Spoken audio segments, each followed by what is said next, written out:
Until Camp Cretaceous, we had only encountered creatures from the Triassic, Cretaceous, and Jurassic periods.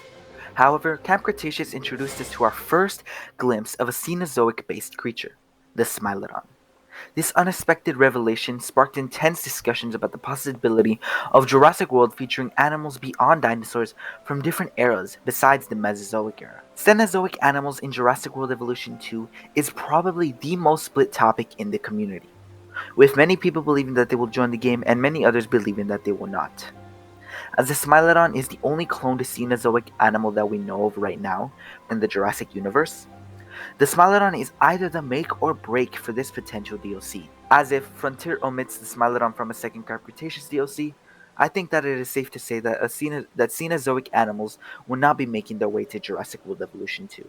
But the Smilodon was not the only animal from the Cenozoic era to be present in the Jurassic universe. The woolly mammoth was also shown to be present in the Jurassic canon. While it is unclear if the mammoth was ever cloned by InGen, InGen did indeed extract its DNA from prehistoric fossils.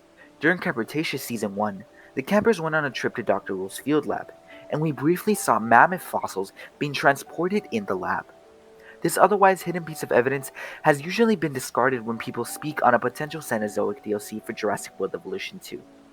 But if a Cenozoic DLC were to come to fruition, this mammal would most definitely be present in this DLC as it is the most famous Cenozoic species besides the Smilodon. Another famous Cenozoic species was the ELASMOTHERIUM.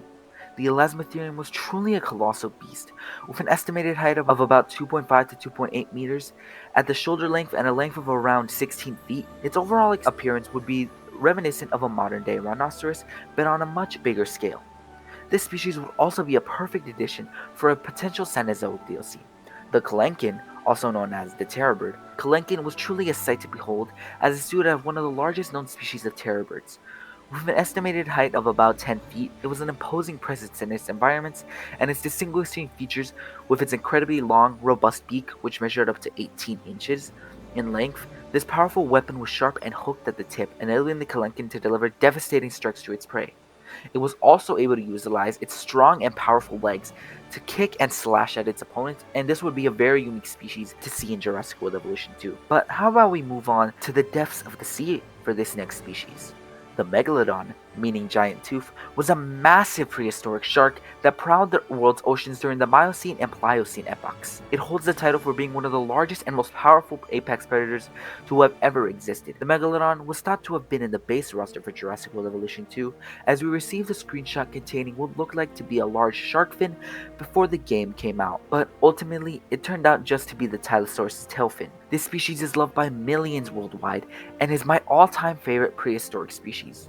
If this species were to be added into the game, I know that it would sell extremely well and people would rejoice in its inclusion. But these aren't the only species present in the Cenozoic era. The Cenozoic era was present to many more different species, such as the Glyptodon, Argentavis, Megalania, and Megatherium, and many other species that I have not mentioned. These species would be amazing to see in a DLC for Jurassic World Evolution 2. Every single species would be incredibly unique when compared to any other species that we have in the game right now. But sadly, there is a possibility for the Smilodon to be the only Cenozoic animal to be included in Jurassic World Evolution 2. In Jurassic World Evolution 1, when the Pteranodon was introduced in Return to Jurassic Park, many of us expected more additions like the Dimorphodon or other pterosaurs. However, the developers chose to limit it to just the Pteranodon, which left most of us unsatisfied. This situation could easily be repeated and we could only see the Smilodon in Jurassic World Evolution 2. However, Jurassic World Evolution 1's development was stopped early to be able to focus on Jurassic World Evolution 2, and as maybe a Jurassic World Evolution 3 isn't going to happen in a few years, I feel like it could be possible that we could see more Cenozoic animals, and a Cenozoic DLC would do this perfect. But theoretically, if this DLC were to come out, when would it come out? As I have previously mentioned, I do believe that this will be the last year of support for Jurassic World Evolution 2, and we will receive 4 DLCs this year, one of them already coming out as the Feathered Species Pack. As we will probably see an expansion in June and one later in December, I feel like there is not enough content for a Cenozoic expansion.